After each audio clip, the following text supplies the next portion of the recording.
Thank you everybody for being here. So this is the panel on animation movie, I would say, but this is not planned, so it happens this way that we have quite similar presentations here.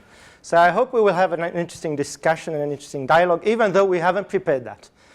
And actually, I just noticed that we are going to mention, at least we two are going to talk about one film which is the same, and it will be Waltz with Bashir. But at least I know that I will show a clip and you are not. No. So, yeah.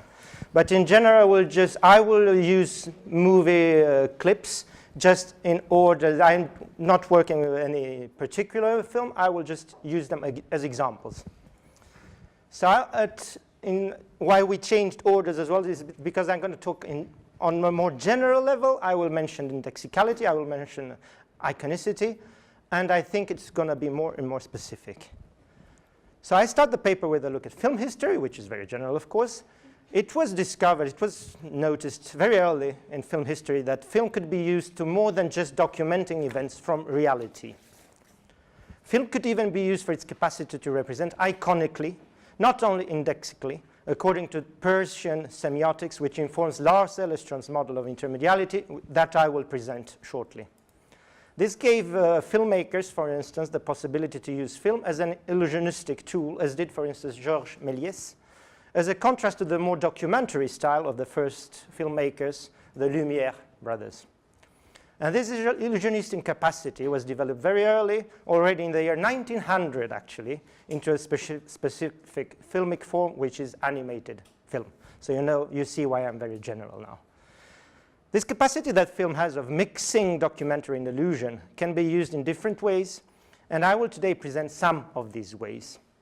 And I know Jonathan will go on with those ways. So I will especially concentrate on examples made possible by the fact that analog film consists of still pictures seeming to move, which makes it possible to insert different kind of pictures in the filmic flow. And one such possibility is the combination of photographs, which are the ground of so-called live action film, and still drawings, which are the basis of analog animated films.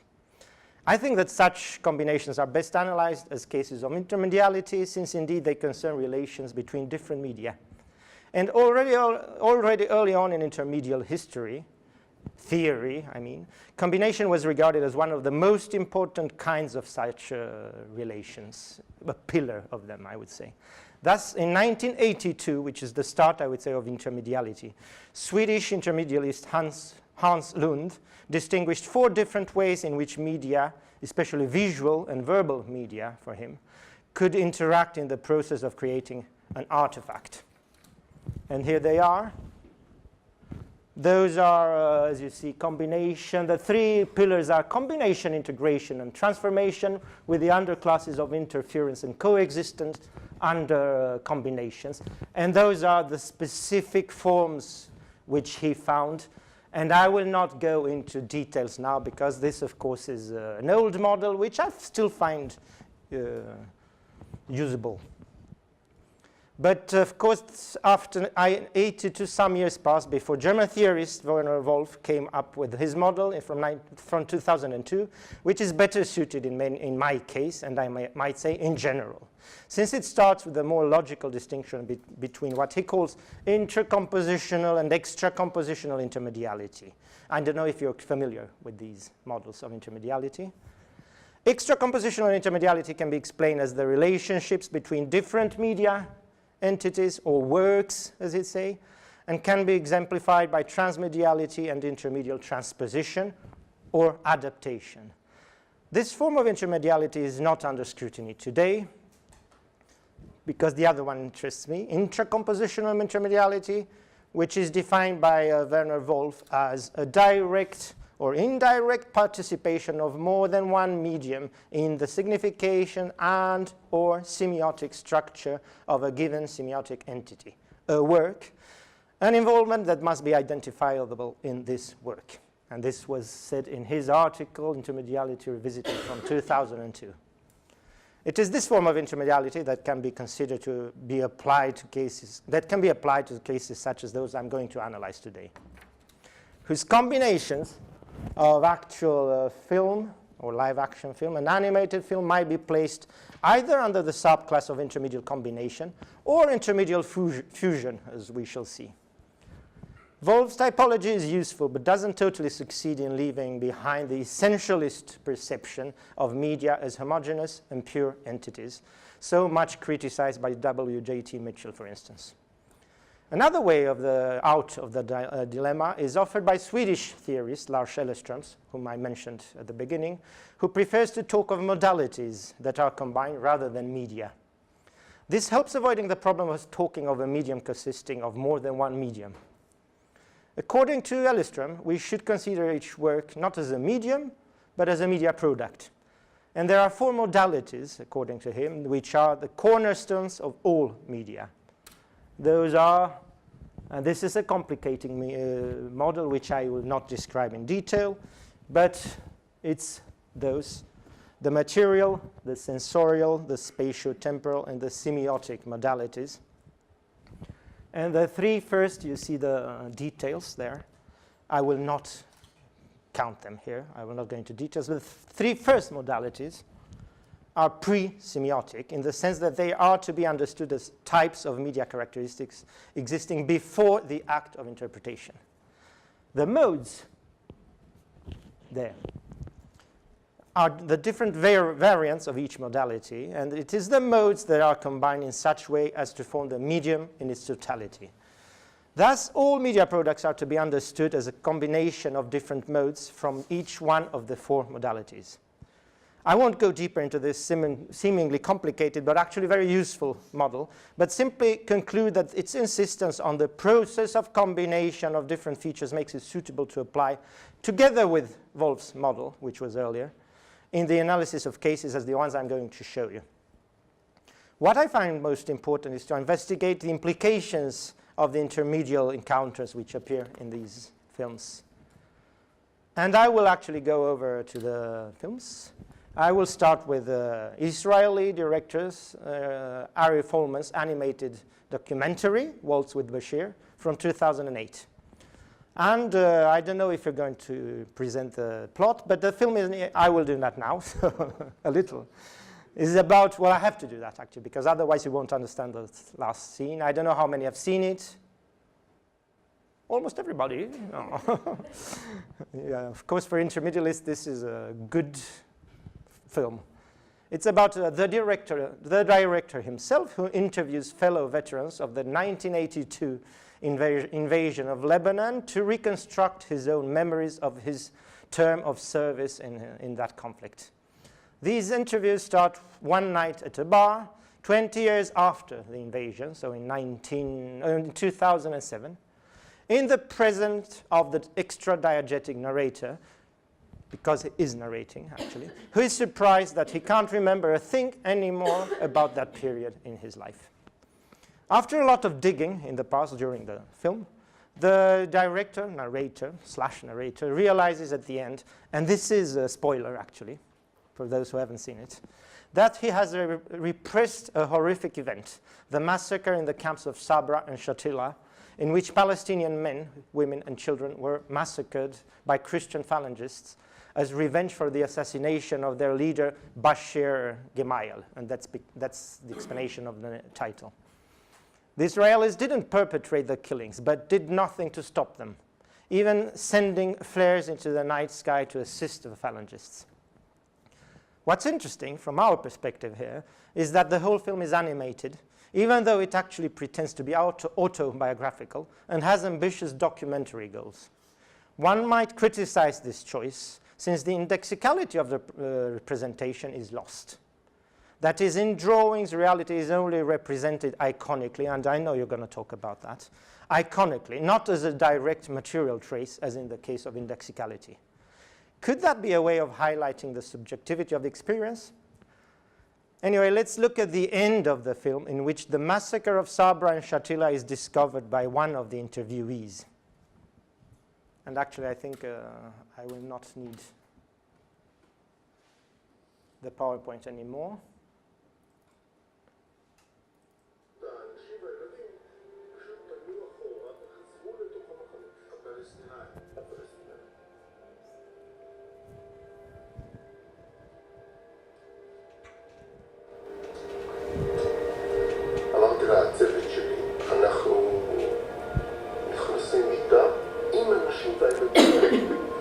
So this is one of the people he interviews in order to remember himself.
So that is actually Ari Folman, the director.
Yes, sorry for the disturbing images, but of course that's important to see. So back to theory. This is undoubtedly a case of intermedial combination. It's strange to talk about theory when you see that, of course, with interesting narrative implications. To start with, it seems that is the live action part, which is the only one in the whole film, actually, is introduced by the look of the soldier, who is actually the character of Ari Folman and the director and the narrator. His facial reaction could be due to the unpleasantness of the experience at the time of the massacre. This is because he was experiencing, it was his experiencing self, but could also be the result of the sudden remembrance in the present of the narration. In such an interpretation, the intrusion of the live action part in the flow of animated film could be a way of showing that the repressed memory is coming back to his conscience. The intermedial encounter between an iconical and indexical medium becomes thus a way of narrating, beyond words, the act of remembrance. Figurating the past by means of an intermedial combination is not that original, of course. It can be even used in children's films such as this. So I will actually use very different examples. This example from the DreamWorks production, Kung Fu Panda from 2011, where the dream helps the main character, Po the panda, to remember his past. So let's watch that scene, just 1 minute.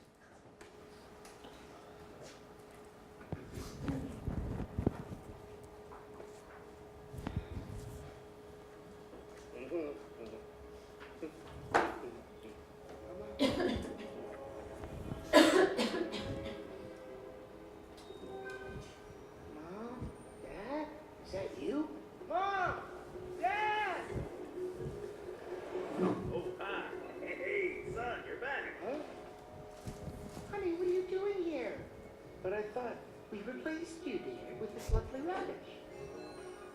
Radish, it's quiet, polite, and friendly. Does better kung fu. No.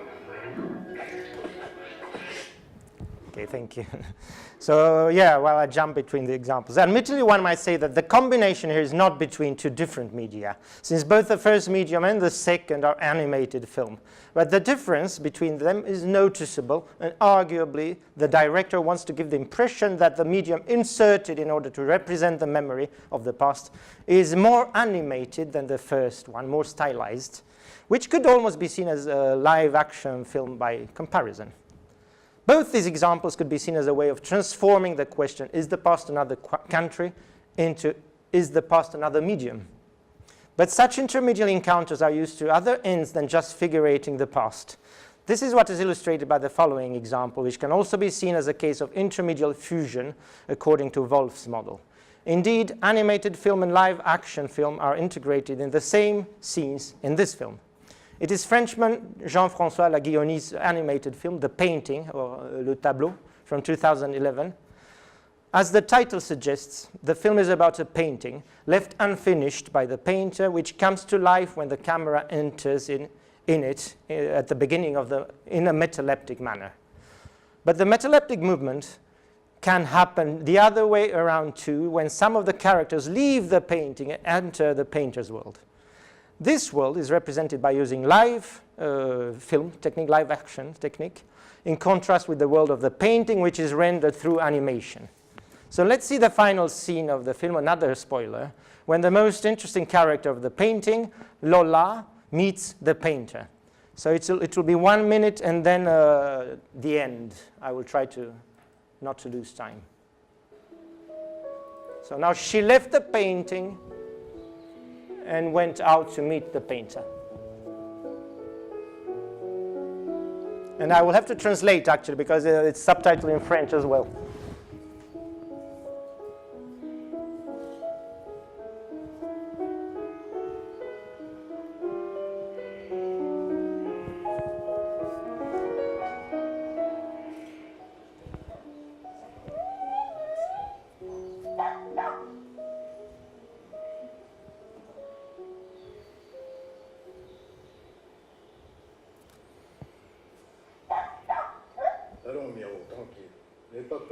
Don't be afraid, she won't do anything. He doesn't see any so well.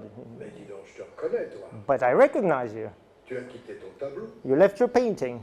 Oui, vous êtes fâché. Yeah, are you angry?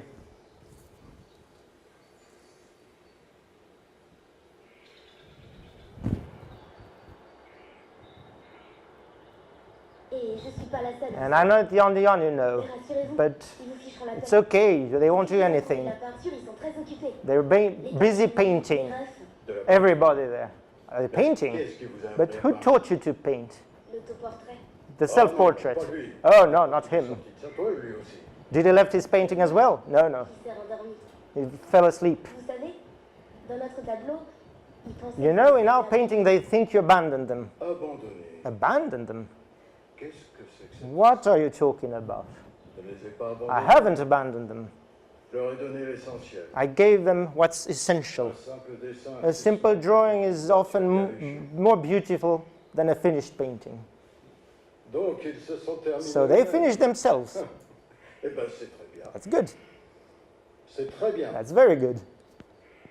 Mais toi, How about you? tu n'es pas comme You're not like the others. Qu'est-ce que tu es? What are you doing here? Vous peignez toujours? Are you still painting? Oui, mais des paysages. Yeah, but landscapes, it's less tiring. Qu'est-ce que tu en dis? What do you think? J'aime bien. I like them. Les nuages ont l'air de danser. The clouds seem to dance.